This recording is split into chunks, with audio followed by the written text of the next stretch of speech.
श्री परमात्मने नमः। तीसरा प्रकरण, आत्मज्ञान के बाद आसक्ति का त्याग हो जाता है। सूत्र 1। अष्टावक्र जी राजा जनक की परीक्षा लेने हेतु पूछते हैं कि इन्हें वास्तव में आत्मज्ञान हुआ है या आत्मज्ञान की भ्रांति हुई है। ये प्रश्न करते हैं, आत्मा को तत्वतः एक और अविनाशी जानकर भी तुझ आत्मज्ञानी धीर को धन कमाने में आसक्ति क्यों है। राजा जनक गुरु का उपदेश सुनकर जाग गए, भ्रांति मिट गई, वे सत्य को उपलब्ध हो गए। उनका अहंकार जाता रहा, कर्तापन जाता रहा, व्यष्टि से समष्टि हो गए, नया रूपांतरण हो गया। उन्होंने कहा, यह सब स्वभाव से हो रहा है। जब तक मनुष्य कर्ता भोगता है तब तक संघर्ष है, तनाव है। जब यह समझ लिया कि कर्तापन अहंकार के कारण है, सब कुछ स्वभाव से हो रहा है, तो उसने अध्यात्म का रस चख लिया, वह मुक्त हो गया। तुमसे संसार का अस्तित्व नहीं है, बल्कि तुम्हारा अस्तित्व संसार से है। इस धारणा से समर्पण होता है, विनम्रता आती है, तभी परमात्मा का स्वाद आता है। जनक को अभिव्यक्ति के बाद अष्टावक्र उनकी परीक्षा लेने हेतु कई प्रश्न करते हैं कि इसे वास्तव में आत्मज्ञान हुआ है या बौद्धिक भ्रांति मात्र हुई है। अष्टावक्र सामान्य शिक्षक नहीं हैं, वे गुरु हैं। शिक्षक बौद्धिक ज्ञान मात्र देता है, किंतु गुरु अनुभव देता है, रूपांतरण करता है, मुक्त कर देता है। बौद्धिक ज्ञान से ज्ञानी होने का भ्रम पैदा हो सकता है। शास्त्रों के अध्ययन एवं उपदेश से जानकारी होती है, पहुँचना नहीं हो सकता। ज्ञान आत्म जागृति से ही होता है। अष्टावक्र उनकी परीक्षा लेने हेतु प्रश्न करते हैं कि तूने आत्मा को एक और अविनाशी जान लिया, फिर तेरी धन कमाने में क्यों आसक्ति है।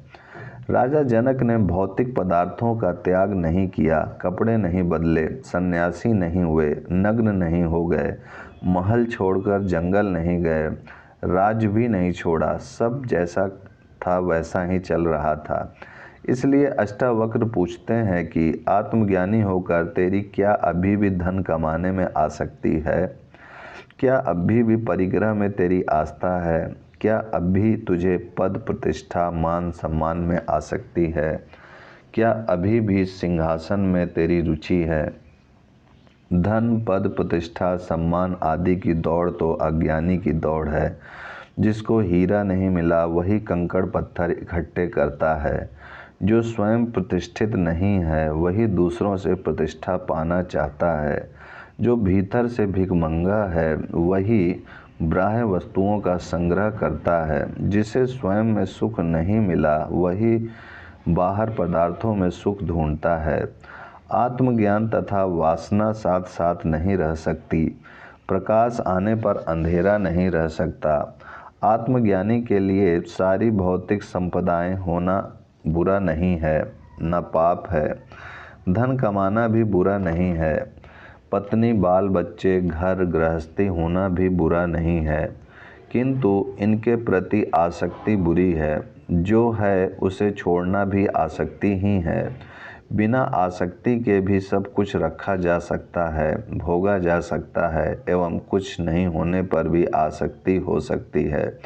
अतः ज्ञान और अज्ञान का संबंध भौतिक पदार्थों के त्याग और संग्रह से नहीं, बल्कि आसक्ति और अनासक्ति से है। अष्टावक्र इस प्रश्न द्वारा जनक से यही जानना चाहते हैं कि विषयों में इसकी आसक्ति है या नहीं। धन ही वासनाओं में वृद्धि करता है तथा वासनाओं के बढ़ जाने पर अन्यायपूर्वक भी यह अधिक धन प्राप्ति की इच्छा करने लगता है। धन के कारण ही लोभ, मोह, राग, द्वेष, ईर्ष्या, घृणा, छीना झपटी, परिग्रह, उसकी सुरक्षा, दुश्मनी, हत्याएं आदि अनेकों पाप कर्म करने पड़ते हैं। इसलिए धन को सब पापों का मूल कहा गया है।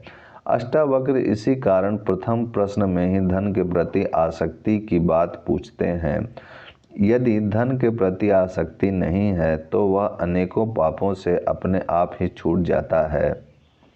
फिर इनका परित्याग नहीं करना पड़ता एवं धन में आसक्ति रहते इन सब बुराइयों से बचा ही नहीं जा सकता। न्यायपूर्वक धन कमाना एवं उसे भोगना स्वधर्म है, पाप नहीं है, धर्म के कहीं विरुद्ध नहीं है। सब कुछ छोड़कर लंगोटी लगाकर जंगल में भागने वाला ही धार्मिक है एवं गृहस्थी सभी पापी हैं, ऐसी मान्यता मूढ़ लोगों के सिवाय और किसी की भी नहीं हो सकती। सूत्र 2। आश्चर्य की आत्मा के अज्ञान से विषय का भ्रम होने पर वैसी ही प्रीति होती है जैसी सीपी के अज्ञान से चांदी की भ्रांति में लोभ पैदा होता है। इस सूत्र में अष्टावक्र आसक्ति का कारण बताते हुए जनक से फिर प्रश्न करते हैं कि जिस प्रकार सीपी के अज्ञान से उसमें चांदी की भ्रांति होती है एवं इसी चांदी की भ्रांति से लोभ पैदा होता है, जब स्पष्ट देख लिया कि यह चांदी नहीं है, सीपी है, तो फिर लोभ नष्ट हो जाना चाहिए। लोभ का कारण यह भ्रांति ही थी कि यह चांदी है। इसी प्रकार आत्मा के अज्ञान से ही विषयों का भ्रम हो गया था एवं उनमें राग पैदा हो गया था। आसक्ति हो गई थी कि विषयों में ही सुख है, किंतु अब तो आत्मज्ञान होने से यह भ्रम छूट जाना चाहिए था। आश्चर्य है कि आत्मज्ञान के बाद भी तू इन विषयों को नहीं छोड़ रहा है एवं इनसे प्रीति बनी हुई है, यह क्यों? ओम शांति शांति शांति।